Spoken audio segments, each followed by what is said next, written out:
here we are at the next village. The remnants of a village. It's called NAND, CALEN, and this was once, of course, a village much like all the others that you've seen, but was abandoned many, many hundreds of years ago, if not 1,000 years ago or more.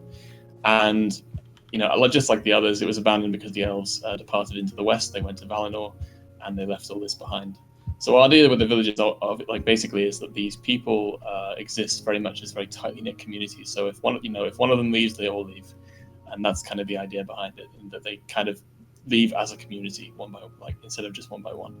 So was this village attacked, or was it just left abandoned? Literally just left abandoned. Yep. And this is just the forces and the ravages of nature that you see. That would have taken place over time. And I see there's a couple inhabitants right now. They're just spending a night on their journey from one place to the other. Yeah, just a couple of travelers. It's just like a nice little touch, I think, to the whole place. But yeah, you can see it's very, very abandoned at this point. Very, very ruined. And in fact, this is so if you come over here, I don't know where you are now, but I just went to the sea. I'm looking at this little ruined tower. Oh yeah, the ruined tower. Yeah. Oh, also I noticed that it's transitions from the darker, muddy cliffs to the white Doverish, Yes. What kind of stone is that? This is chalk. Yeah. So the white chalk. Well, sandstone on one side and white chalk on the other. So what is there a natural transition between that, or is that just because of the different areas that you decided to put that there? Well, no, it's because it's all based on our geology. We have a geologist who consults for us. So he's literally not just studying geology. He is a professional geologist by trade, and so he does all our geological maps. And he basically said, look, realistically, we would have sandstone here, and then if you guys want some chalk, I could put that there. So he kind of works out where everything would be, and it gives us a nice variety of rock types across the map. Fantastic. I really like that. And the ruins are pretty much placed right in the center between the two borders. So that's really cool. Yeah. And if you look so this is kind of a good example here, just one of these houses here. It's when we come to do Arnor, which is the ruined kingdom to the east of here. We're going to be doing that over the next year mainly. And we're going to be doing these massive, massive cities, much in this style. So we're going to be getting through these cities really, really quickly because these places were ruined and destroyed hundreds, if not thousands of years ago by various forces. And so essentially this is kind of a preview almost of the kind of things we're going to be building more of. So in relation to Mithlon, how big is this Arnor going to be? Well, Arnor is a kingdom. The city. The city, so the capital city, Numenas, is going to be larger than Mithlond. I don't know by how much, probably maybe only 20-30% larger, but it's all going to be completely ruined. In fact, there are some concepts that have been made for it already. So, and Arnor is the realm of men. You also got a block in your hands.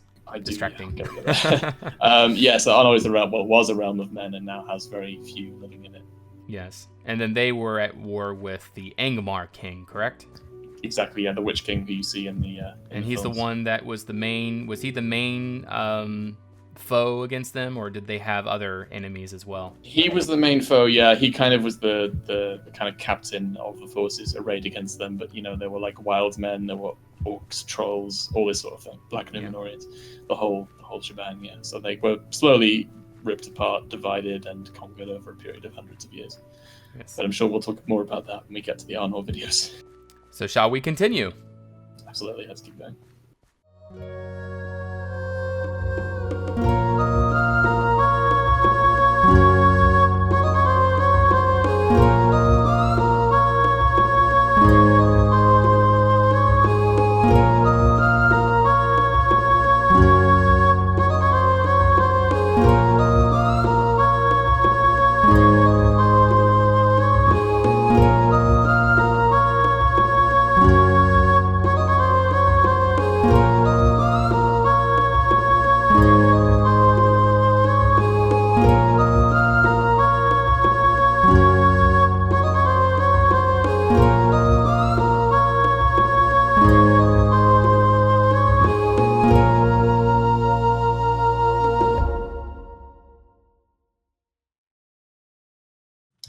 Here we are at another village. This is called CELHANT, which is a village situated in the middle of a massive forest.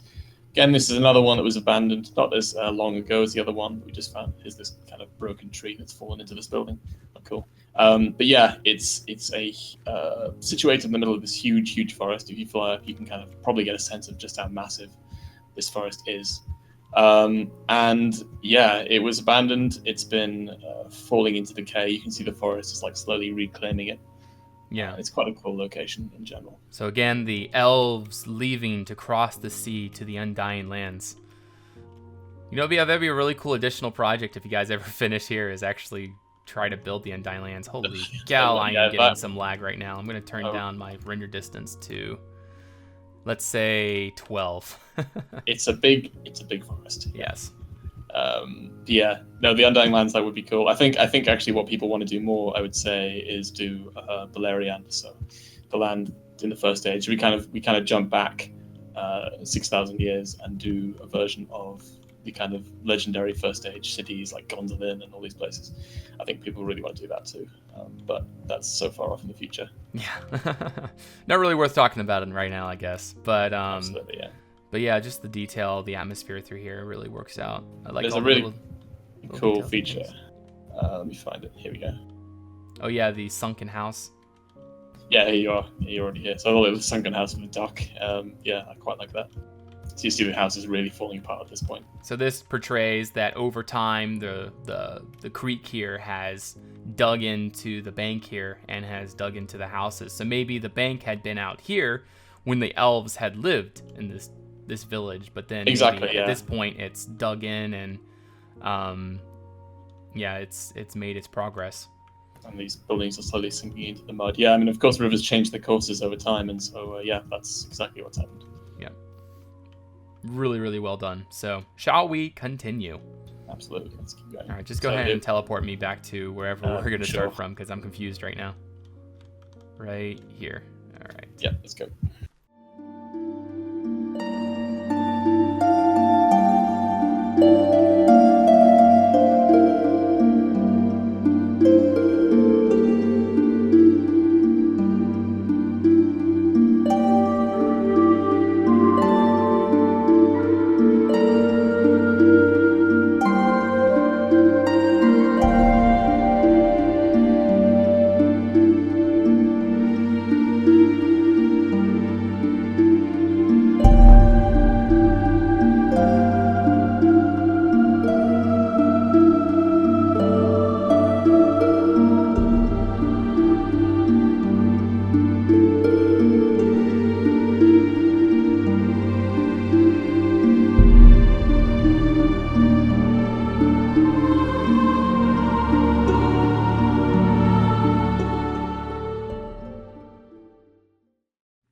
Here we are.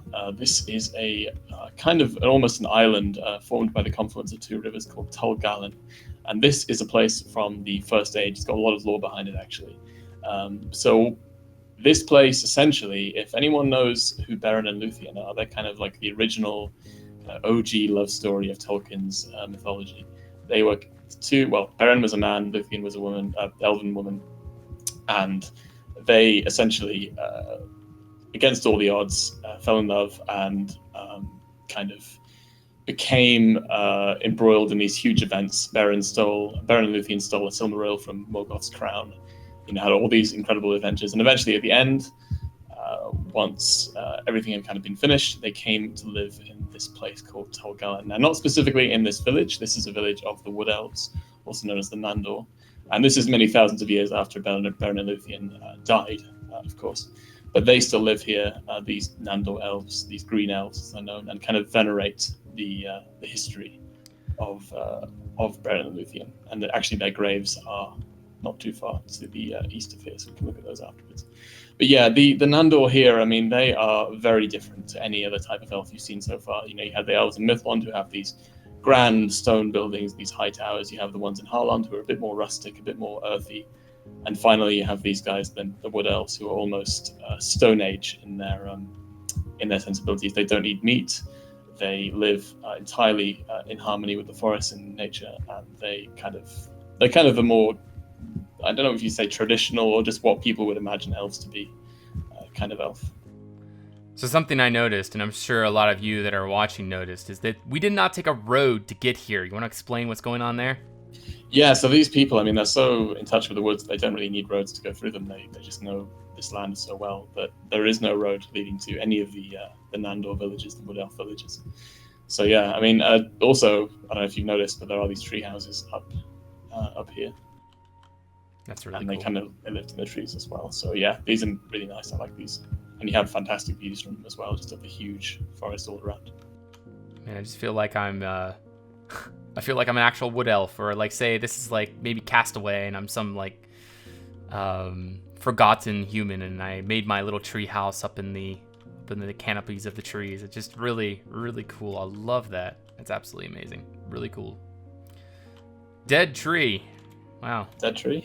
Yeah. Oh yeah, we have a few dead pines sticking out. Yeah, because it's realistic to have a few dead trees here and there. I cannot wait after these dead leaves. It's gonna be such a neat little thing. We were just talking about earlier while we were doing that walk, guys. We were talking about we can't wait for the blocks from each of our communities, like the Conquest Reforged. Fortnite can't wait for those blocks, and I can't wait for the Ardacraft blocks. So soon we're gonna have them all together in one place. So shall we continue, Fortnite? Well, I have one more thing. Oh. One more thing to talk about here, just before we go.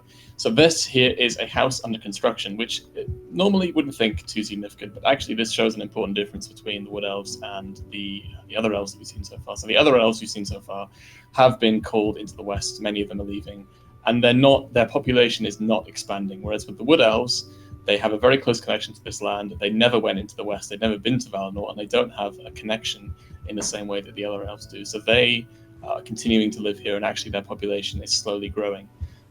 So that's an important difference, I would say, between the two cultures. So they aren't going across the sea. They are staying here then. By and large, no. Yeah. Very interesting. So, yeah. So shall we continue? Absolutely, yeah. Let's just fly over here and have a look at the grave of Beren and Luthien. We can just fly over. We don't need to time lapse at all because it's so close. Okay. But this is the place where they were finally buried, and in fact it's significant not just in the lore but kind of in real life as well, because if you look at a picture of Tolkien himself, his grave, he was buried with his wife, and it says, of course, on the names, it says J.R. John Ronald Tolkien and his wife Edith, but underneath John's name, underneath Tolkien's name, it says Beren, and underneath his wife's name it says Luthien. So that story to him was so significant that on his grave that's what's written as well. Oh, very interesting. So this is actually, in terms of the author of The Lord of the Rings, very substantial and significant then. Absolutely, yeah. It's probably like his most, the story that probably was closest to his heart, I would say. We might actually use this for the screenshot for the video. I'm just kidding. may well, yeah. Yeah, I think there's something in his biography or in his letters, and he said when he first saw his wife, he saw her in like a forest alone, and like that image was kind of burned into his mind, and that's what was, the inspiration for the first time that Beren saw Luthien in Doriath. Awesome. So yeah, pretty cool stuff. So we'll move on now to the final village, I suppose. All right, let's go.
Here we are at another Nandor village, quite different, but this is called OELBAR, and I think it means something like village by the lake or lake village or something. And this is another village of the Nandor. So it's got a really cool few features to it. Mainly these buildings that kind of stick out and are built onto the lake. I think in real life these are called cranogs and were a historical structure that was often built mainly for defensive purposes, but also for ceremonial ones. These guys would have really no need to defend themselves. There aren't any orcs anywhere near here. But yeah, it's a very cool little village, and I think the best aspect of it is just the location. The lake on one side, and then on the other, if you fly up and look at the trees rising up into these foothills of the Blue Mountains, I think it looks really fantastic. Yeah, I love the atmosphere here, and also the style. It looks very Indian. It looks like something you would see, say, in a I don't know, like an old Mayan or even Aztec sort of tribal village out in the forest, more or less, and really, really, really cool. And yeah, that's definitely the vibe we were trying to go for. Like, yeah, definitely like native people living in the very humble conditions.